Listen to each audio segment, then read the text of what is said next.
वर्ष 2014 तथा 2008 बहुरूपी लोक कलाकारना प्रमाणपत्र उपर स्वतंत्र पर्वनी उजवणी माटे फाळो उघराववा निकळता लोकोना घरमां अचानक प्रवेशी रूपियानी मांगणी करता रहीशोए 3 पैकी 2 जणने झड़पी पाडी पोलीसना हवाले कर्या हता। बनावनी मळती माहिती अनुसार पोलीसना खाकी वस्त्रोवाळा 3 युवानो भरूचना न्यू आनंदनगરના રહીશોના ઘરમાં જબરજસ્તી ઘૂસી જઈ ચોપડામાં સહી કરાવી રૂપિયાની માંગણી કરતા હોવાની વાતને લઈ રહીશોએ એક સંપ થઈ રૂપિયા ઉઘરાણી કરનારા 3 પૈકી 2 ને ઝડપી પાડી મેથીપાક ચખાડી પોલીસના હવાલે કર્યા હતા। જો કે રૂપિયાની ઉઘરાણી કરનાર ઇન્દોરનો રમેશનાથ બુઢીભાઈ બરમાર તેમજ यूपी બહારનો મુકેશનાથ હોવાનું તેઓ પાસે રહેલ આધાર કાર્ડ ઉપરથી જાણવા મળી રહ્યું છે। જો કે ઝડપાયેલાની પૂછપરછ કરતા તેઓ બહુરૂપીનો વેશ ધારણ કરી લોકોને મનોરંજન પૂરું પાડવા ઉપરાંત ભારતમાં વસતા વિવિધ ધર્મના લોકોને અંગ પોષણ ધારણ કરીને ભારતીય સંસ્કૃતિની પણ યાદ આપતા હોવાનું પ્રમાણપત્ર પર તેઓ આગામી 26મી જાન્યુઆરીની ઉજવણી માટે फाळो उघराववा નીકળ્યા હોવાની માહિતી સાંપડી હતી। ઝડપાયેલા બંને પાસે બહુરૂપી લોક કલાકારના પ્રમાણપત્રની ખરાઈ કર્યા બાદ તેઓને છોડી મૂકવાની પણ ફરજ પડી હોવાનું જાણવા મળી રહ્યું છે। न्यू आनंद नगर में रहती हूँ। 3 पुलिस वाले के दरेस में आए, मेरी जाली घर में कोई देख के ने मेरी जाली खोल के घर में चले आए, ने बोले पैसे दो तो बोले पैसे नहीं है, नहीं पैसे दो और तुम सही दो। पुलिस की दरेस में 3 जना आए, सामने भाई को वो ने बूम पाड़ी फिरोज भाई को कि देखो फिरोज भाई ये पुलिस वाले के दरेस में आए ने पैसे मांगते हैं ने कहले सही भी दो तो जो फिरोज भाई आए तो 3 पुलिस वाले में से 1 पुलिस वाला चला गया ने 2 पुलिस वालों को फिरोज भाई ने पकड़ लिए। आ लोग पैसा उघरावा आवेला छे, वगर फोकटना पैसा उघरावे छे। आ लोग घर में घुसी जाए छे, कोई लेडीज एकली होय छे, दरवाजो खोलीने अंदर घुसी जाए छे। ना जे एमनो मेहता छे ना मेहता साहेबनो जे लेटर छे ते लेटर नामथी आ लोग पैसा उघरावा निकळेला छे। साना पैसा हाँ लोग साना पैसा है तो खबर नहीं ने पुलिस कैप पहरीने आवे छे, पुलिस ड्रेस पहरीने आवे छे ने पुलिस नाम थी आ लोग पैसा घर में घुसी पैसा उघरावे छे। आ लोग ने आ मेहता साहेब लेटर है, आ लेटर पर आ लोग पैसा उघरावे छे। हवे आ कहेवानुं छे कि आ लेटर फेक है कि ओरिजिनल है कि डुप्लिकेट है। 3 जने आए थे तो 2 जने अगली गली में गए और एक जन हमारे मैं पकाने का बनाती थी तो इन्होंने यूँ कहा कि जाने पहले साइन करो। मैंने पूछा ये क्या हैगा तो बोले हम है तो प्रोग्राम बनाते हैं। तो मैंने कहा कौन सा प्रोग्राम? तो 26वीं जान्युआरी का प्रोग्राम। मैंने कुछ फाड़ा दो। मैंने कहा कि हमारे घर में कोई नहीं, हमारे नहीं देना। तो बोले भाईजान है, अम्मा है। मैंने कहा कोई भी नहीं है, हम एक अकेले ही था, 2 लड़कियाँ।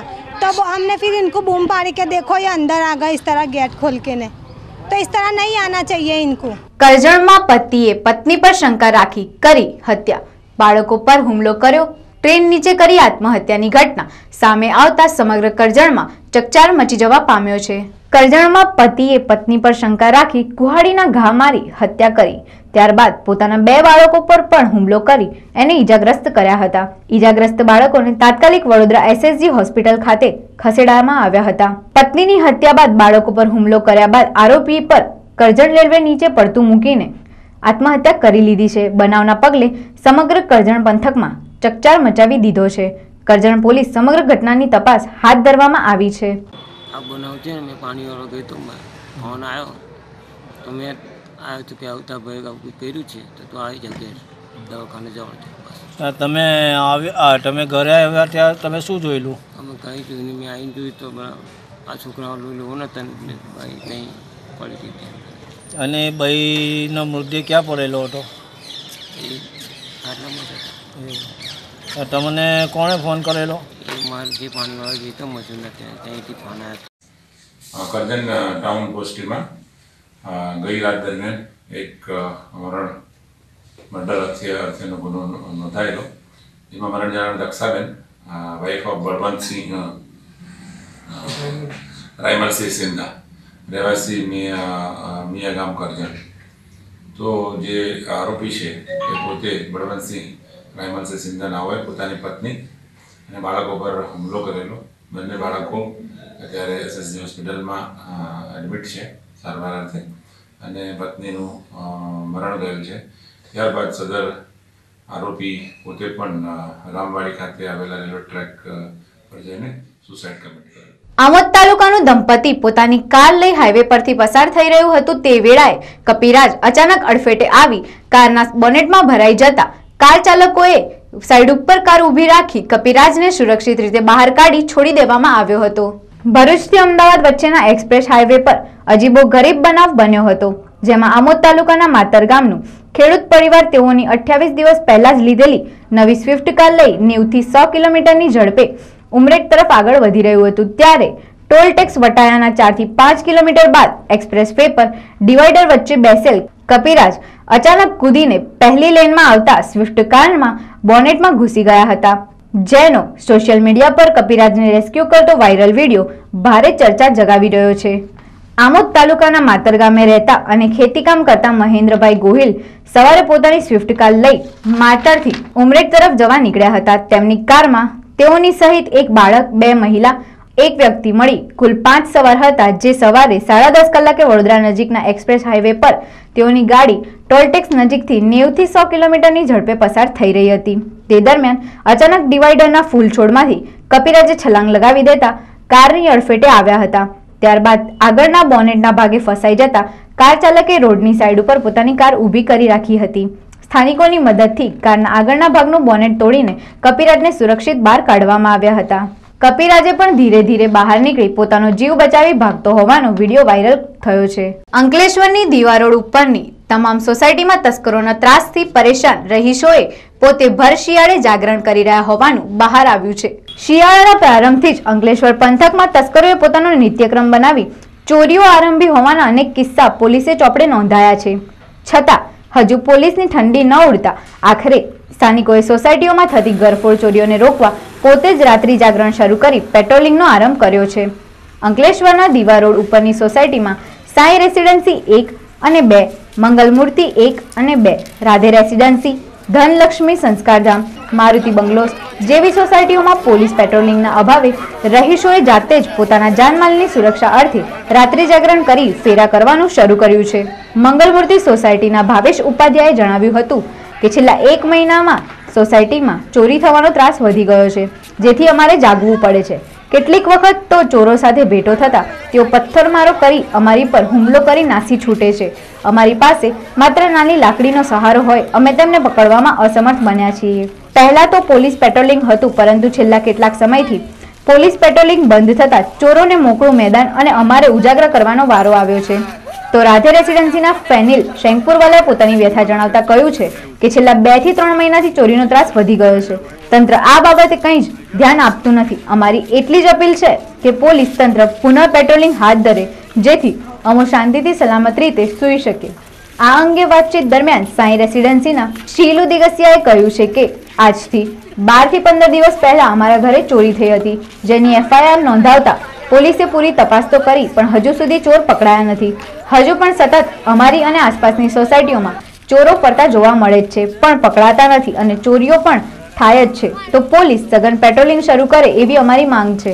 આજથી થોડાક દિવસ પહેલાં મારા ઘરે પણ ચોરી થઈ હતી, જેમાં મારા ઘરનું તાળું તૂટ્યું હતું, મારા ઘરના સામાનનો વેરવિખેર કરવામાં આવેલો, પણ તેમાંથી કોઈ ચોરી થયું હોય, મારા ઘરનો સામાન ગુમ થયો હોય તેવું કંઈ મારા ઘરમાંથી જાણવા મળેલ નથી। અમે લોકો તે દિવસે બહાર ગયેલા હતા 3 દિવસ માટે રાજકોટ મુકામે, પણ ઘરે આવીને મને આજુબાજુવાળાએ જાણ કરી, જેથી મને ખબર પડી કે મારા ઘરે પણ ચોરી થઈ છે। બસ એટલું મને ખ્યાલ છે, પણ મારા ઘરમાંથી કોઈ વસ્તુ ગુમ થયેલી નથી અને આ અવારનવાર થવા માંડ્યું છે। થોડાક દિવસ પહેલાં પણ ફરીથી ચોરો અમારી સોસાયટીમાં આવ્યા હતા, તેમ છતાં અમારા સોસાયટીના બીજા લોકોએ ધ્યાન રાખ્યું હતું અને એના લીધે અમને ખબર પડી કે એ લોકો હજી પણ રેકી કરી રહ્યા છે। જેને અમારું માનવું એમ છે કે અમારું પણ કહેવું એમ છે કે જોડે જોડે કે પોલીસે આ બાબત ઉપર થોડું ગંભીર થવું જોઈએ, થોડો પહેરો વધારવો જોઈએ, જેથી કરીને આમ જનતાની સુરક્ષા વધે અને ચોરી જેવા ગંભીર ગુનાઓનું પ્રમાણ ઘટે। અને છેલ્લા મહિનાથી અહીંયા ચોરીનો ત્રાસ વધી ગયો છે ને હરરોજ અમે જાતે જાગવું પડે છે ને કેટલી વખત અમે એમને જોઈએ છે ને એમનો સામનો કરવાનો ટ્રાય કરીએ છીએ, પરંતુ એ ગમે તે રીતે ભાગે છે ને અમારી સામે હુમલો કરે છે, પથ્થર ને એમ તેમ, ને અમારી પાસે કોઈ એવા હથિયાર હોતા નથી। બીજું કે પહેલાં પોલીસ પેટ્રોલિંગ હતું, પણ હમણાં ઘણા સમયથી એ પણ જોવામાં આવતું નથી અને અમારી રજૂઆત છે ઉપર કે પોલીસ પેટ્રોલિંગ વધે, જેથી અમારા ઘર અને અમારી સોસાયટીમાં બધાની સુરક્ષા વધે। રાજકોટ જિલ્લાના ધોરાજીમાં છેલ્લા ઘણા સમયથી ધાર્મિક સ્થળોને નિશાન બનાવવામાં આવ્યા છે। લૂંટ ચોરીના બનાવો વધતા જાય છે, પણ પોલીસ આરોપીઓને પકડવા માટે મહદઅંશે નિષ્ફળ રહેતા ધોરાજીના તમામ અગ્રણીઓ દ્વારા આવેદનપત્ર પાઠવવામાં આવ્યું હતું। ધોરાજીમાં છેલ્લા ઘણા સમયથી ધાર્મિક સ્થળો પર હુમલાઓ તથા લૂંટ ચોરીના બનાવો વધતા જાય છે, નીલકંઠ મહાદેવ મંદિર, પ્રણામી મંદિર, નરસંગ આશ્રમ મંદિર, ચૈતન્ય હનુમાન મંદિર અને ધોરાજીના પાંજરાપોળ તથા ઘણા સ્થાનકોમાં ચોરી લૂંટ હુમલો દિવસે ને દિવસે વધતા જાય છે. બેફામ ગુનાહિત પ્રવૃત્તિઓમાં એની ઘટનાઓ વધતી જાય છે. ત્યારે ધોરાજી પોલીસ દ્વારા મહદઅંશે નિષ્ફળ રહી છે અને ગુનેગારોમાં કોઈ પણ પ્રકારનો ખોફ રહ્યો નથી. ત્યારે ધોરાજી વેપારી મંડળ ધોરાજી શહેરની વિવિધ ધાર્મિક સંસ્થાઓ તેમજ વિવિધ સમાજના પ્રમુખો દ્વારા આજરોજ પ્રાંત અધિકારીને આવેદનપત્ર પાઠવ્યું હતું અને તમામ આરોપીઓને તાત્કાલિક ઝડપી લેવા તેમજ પોલીસ સ્ટાફ અને પીઆઈની નિમણૂક કરવા માંગણી કરવા માટે તથા યોગ્ય કાર્યવાહી કરવામાં આવશે, નહીં તો આવનારા દિવસોમાં ધોરાજી બંધનું એલાન કરવાની ચીમકી ઉચ્ચારી હતી. વેપાર ઉદ્યોગ મહામંડળના હોદ્દેદારો અને વેપારી એસોસિએશનના જુદા જુદા આગેવાનો અને પ્રમુખશ્રીઓ અને અન્ય સંસ્થાના આગેવાનો અમે અહીંયા આજે આવેદનપત્ર આપવા આવ્યા છીએ. છેલ્લા ઘણા સમયથી આ ધોરાજીની અંદર કાયદો અને વ્યવસ્થાની પરિસ્થિતિ બગડતી જાય છે. બાજુમાં જ અહીંયા મોટી મારણની અંદર જે વૃદ્ધાશ્રમ ચાલે છે એમના મહંતને મારવામાં આવ્યો, ત્યાંથી લૂંટ કરી. આજે 6 મહિના જેવો સમય વયો ગયો છતાં હજી એના કોઈ ગુનેગારો પકડાણા નથી. પાંજરાપોળ અને ગૌશાળા એમાંથી પણ ઘણી બધી ચોરીઓ થઈ છે, તો એનો પણ કોઈ હજી હગડ મળતા નથી. ઘણી બધી સંસ્થાઓ મંદિરો ઉપર આ લોકોની ટાઈક છે. ડીએસપી આ પ્રણામી મંદિર જેમાં સાધ્વીજીને મારી અને લૂંટ કરી અને લોકો ચાલ્યા ગયા, આ લોકો બધા લૂંટારુઓ, એની ફરિયાદ પણ પોલીસ ખાતું નહોતું લેતું. તો આગેવાનોની બધી દરમિયાનગીરીથી મોડે ફરિયાદ લીધી, પણ હજી સુધી એનો કોઈ ગુનેગાર પકડાણો નથી. તો અમારી વેપાર ઉદ્યોગ મહામંડળની સમસ્ત ધોરાજી વતી એવી માગણી છે કે આ ગુનેગારોને જે ઓપન બધું મળી ગયું છે તો એના માટે એક અહીંયા કડક પોલીસ અધિકારી મૂકવામાં આવે અને રાતનો અને દિવસનો અત્યારે જે બંદોબસ્ત છે એ બંદોબસ્ત વધારવામાં આવે. શિનોર તાલુકાના મોટા ફોફળિયામાં ઉત્તરાયણે પોલીસે પટેલોની કરેલી તરફદારી સામે આદિવાસીઓએ રેલી યોજી હતી અને આવેદનપત્ર પાઠવ્યું હતું. શિનોર તાલુકાના મોટા ફોફળિયા ગામે ઉત્તરાયણના દિવસે ગામના સ્થાનિક યુવક શૈલેષભાઈ વસાવા ગામમાં પડીકી લેવા આવેલ ત્યારે તેની મોટરસાયકલમાં દોરો ભરાયેલો જોઈ ગામના મહેન્દ્રભાઈ મોતીભાઈ પટેલે ઠપકો આપી દોરો કાઢી નાખવા જણાવતા શૈલેષ વસાવાએ ઉશ્કેરાઈ જઈ હું તને જોઈ લઈશ તેવી ધમકી આપી જતો રહ્યો હતો. તારીખ 15મીની સાંજે 7:30 કલાકે મહેન્દ્રભાઈ પટેલ તેના ઓટલા ઉપર બેઠેલા ત્યારે શૈલેષ વસાવા ધસી આવેલ અને ગાળો આપી ગરદાપાટું મારી બચકા ભરી મારી નાખવા ધમકી આપી ગયેલ. ત્યારબાદ શિનોર પોલીસે આવી આદિવાસી આરોપી પૈકી શૈલેષના પિતા પ્રતાપભાઈ વસાવાને મારેલો અને શિનોર પોલીસ મથકે લઈ ગયેલા. આ બાબતે મહેશભાઈ વસાવા બીજા દિવસે શિનોર પોલીસ મથકે ગામના પટેલ વિનુભાઈ મોતીભાઈ, પટેલ મહેન્દ્ર મોતીભાઈ, પટેલ મિતેશ વિનુભાઈ અને પટેલ રવિ વિનુભાઈ અને ઇન્ચાર્જ પીએસઆઈ સામે ફરિયાદ લખાવવા આવેલા હતા.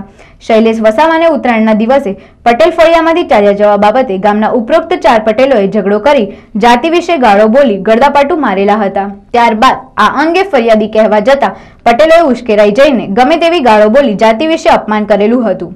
ત્યારબાદ પટેલોએ પોલીસને ફોન કરી બોલાવતા શિનોર પોલીસે ફરિયાદીના ઘેર આવીને ખાટલામાંથી ઉઠાડી જઈ ફળિયામાં મારામારી કરી પટેલોની રૂબરૂમાં લઈ જઈ અને મારેલો તેમજ શિનોર પોલીસ સ્ટેશનના લઈ ગયેલા. શિનોર પોલીસ મથકે તારીખ 16મીએ પટેલો અને પોલીસ દમન વિરુદ્ધ આ ફરિયાદ નોંધવા શિનોર પોલીસે મહેશ વસાવા સવારથી સાંજ સુધી બેઠો હતો, પરંતુ કોઈ કાર્યવાહી કરી ન હતી. આ અંગે આદિવાસી સમાજમાં જાણ થતા ગામના આદિવાસી તથા પરગામના આદિવાસી એકત્ર થઈ શિનોર પોલીસના અત્યાચાર અંગે શિનોર ગામમાં રેલી કાઢીને શિનોર મામલતદાર કચેરીએ નાયબ મામલતદારને આવેદનપત્ર પાઠવી રોષ વ્યક્ત કરી પટેલો સામે કાયદેસર કાર્યવાહી કરવા રજૂઆત કરી હતી. મોટા ફૂફડિયા ગામે પટેલો દ્વારા જે અમારા જે 3 યુવાનો છે એ યુવાનો પર જે પટેલોએ એમના પર જે અત્યાચાર ગુજારેલો છે અને એ બાબતે એના જે એક છોકરો જે શૈલેષ કરીને છે એના પપ્પા જ્યારે પટેલના ફળિયાના અંદર એને કહેવા ગયા ત્યારે એ પટેલોએ એ ભાઈને પણ ધક્કામુક્કી કરી અને એને અપમાનિત કરી અને તેથી તકેડી મૂકેલ છે. અને ત્યાર પછી એને જ્યારે જે પોલીસને ચીમકી આપી છે અને એ થોડી વાર પછી પોલીસે જે અમારા ફૂફડિયા એ ભાઈના ઘેર આવી અને જે વ્યક્તિ પર ફરિયાદ નહીં કશું નહીં એવા ભાઈને જે પોલીસ ઉઠાઈ ગઈ છે અને એ પોલીસને આ લોકોએ પોલીસ જે ચાણોદના આઉટ પોલીસ સ્ટેશન જે પીએસઆઈ છે શિનોરમાં અત્યારે હાલમાં ચાર્જમાં છે એ પીએસઆઈએ આ મહેશભાઈને ગરદાપાટુનો મારી અને 20-25 લાફા મારી અને એ ભાઈને ખોટી રીતે હેરાન કરેલ છે. ત્યારથી પછી ઘેરથી જાહેરમાં એને મારી અને ત્યાર પછી મોટા ફફડિયા સીએ પટેલ હોસ્પિટલમાં લઈ જઈ અને ત્યાં પણ વારંવાર એ ભાઈને ઉપર 20 થી 25 લાખ તે પણ ઉપરા છાપરી એને માર્યા છે. અને એ બાબતનો આજે અમે બધા ફફડિયાના ગામજનો તેમજ સિનોર તાલુકાના અન્ય ગામોના જે લોકો પણ આવી અને એ બાબતનો અમને જે પોલીસે અમારા પર અત્યાચાર ગુજાર્યો છે એ બાબતનો અમે આજે વિરોધ નોંધાવવા માટે અને એ આવેદનપત્ર અમે મામલતદારને આપવા માટે આવ્યા છે સિનોરમાં. આદિવાસીઓના વિરોધ વચ્ચે હરિયાણા ભવનનો શિલાન્યાસ હરિયાણાના મુખ્યમંત્રી મનોહરલાલ ખટ્ટર દ્વારા વિધિવત કરવામાં આવ્યો હતો. ભૂમિપૂજન દરમિયાન ગ્રામજનોનો જબરજસ્ત વિરોધ કરાતા મામલો બીચકાયો. પોલીસે બળ પ્રયોગ કરી વિરોધ કરનારને ડિટેન કરાયા હતા. વિશ્વની સૌથી ઊંચી પ્રતિમા સ્ટેચ્યુ ઓફ યુનિટી ખાતે વિવિધ રાજ્યોના ભવનો બનનાર છે, ત્યારે સ્થાનિક આદિવાસીઓ પોતાની જમીન આપવાનો ઇનકાર કરી રહ્યા છે. આજે કેવડિયા ખાતે સૌપ્રથમ હરિયાણા રાજ્યનું ભવન ની તકતીનું રાજ્યના મુખ્યમંત્રી મનોહરલાલ ખટ્ટરના હસ્તે વિધિવત કરાયો હતો. આદિવાસીઓનો જોરદાર વિરોધ જોવા મળ્યો હતો. આદિવાસીઓને ગ્રામ સભાઓમાં રાજ્યનું ભવનો બનાવવા ઠરાવો કર્યા હોવા છતાં તંત્ર દ્વારા તકતીનું અનાવરણ કરાયું હતું. સરકાર બળજબરીપૂર્વક જમીનો હડપી લેતી હોવાના સ્થાનિક આદિવાસીઓનો આક્ષેપ જોવા મળ્યા હતા.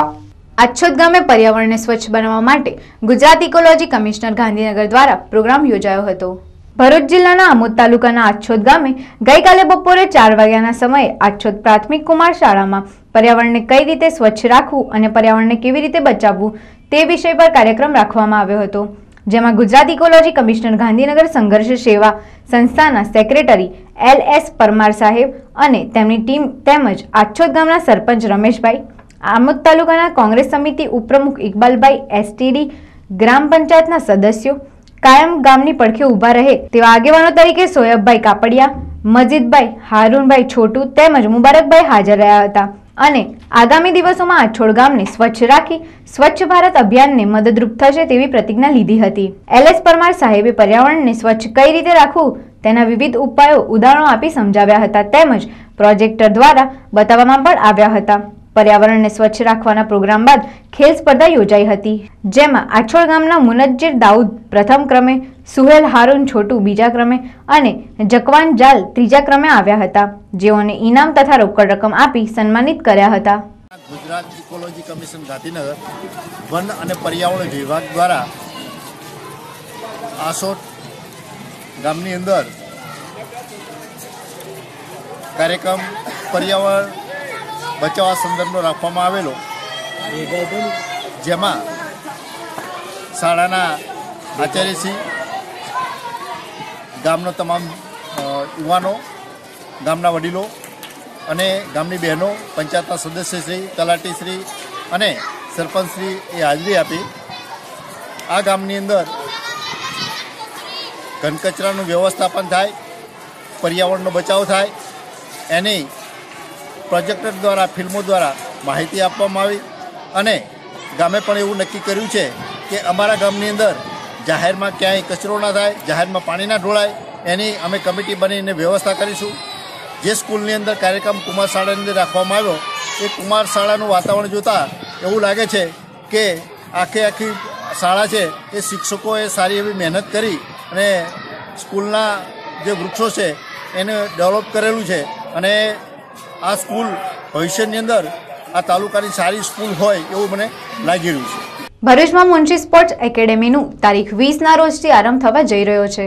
મુનશી મનુબરવાળા ચેરિટેબલ ટ્રસ્ટ દ્વારા સંચાલિત મુનશી સ્પોર્ટ એકેડેમીનું ઉદ્ઘાટન તારીખ 20/1/19ના રવિવારે સવારે મુનશી વિદ્યાધામ ખાતે થશે, જે અંગે પત્રકાર પરિષદ યોજવામાં આવી હતી. પત્રકાર પરિષદમાં પૂર્વ ટેસ્ટ ક્રિકેટર રશીદ પટેલે માહિતી આપી હતી કે ખ્યાતિપ્રાપ્ત ક્રિકેટર યુસુફ પઠાણ તેમજ ઇરફાન પઠાણ, કિરણ મોરે, મુનાફ પટેલ વગેરે ઉપસ્થિત રહેશે. આ એકેડેમીની સ્થાપના અંગેનો હેતુ જણાવતા રશીદ પટેલે જણાવ્યું હતું કે ઘણા ટેલેન્ટેડ ખેલાડીઓને આર્થિક સંકળામણ ઊભી થાય છે કે ક્રિકેટ શીખવા માટે બહારગામ જવું પડે છે, તેવી ઘણી બધી તકલીફોનો સામનો કરતા ટેલેન્ટેડ ખેલાડીઓની તકલીફો દૂર કરવા માટે આ એકેડેમીની સ્થાપના કરવામાં આવી રહી છે. ભરૂચના ખેલાડીઓ આંતરરાષ્ટ્રીય સ્તરે ઝળકે તે એકેડેમીનો મુખ્ય હેતુ છે અને આ પ્રસંગે NRI સંસ્થાના ટ્રસ્ટી યુનુસભાઈએ વધુ વિગત આપતા જણાવ્યું હતું કે ભવિષ્યમાં નાના નાના ગામોમાંથી આવતા અને આ એકેડેમીમાં તાલીમ પામેલ ખેલાડીઓની મેચ બ્રિટિશ ક્રિકેટ ક્લબ સાથે રમાડવાનું આયોજન વિચારેલ છે. મુનશી ક્રિકેટ એકેડેમીમાં શીખીને ભરૂચનું નામ આંતરરાષ્ટ્રીય સ્તરે ઝળકે તેવી આશા વ્યક્ત કરી હતી। આ પ્રેસ કોન્ફરન્સમાં સલીમભાઈ અમદાવાદી પણ હાજર રહ્યા હતા।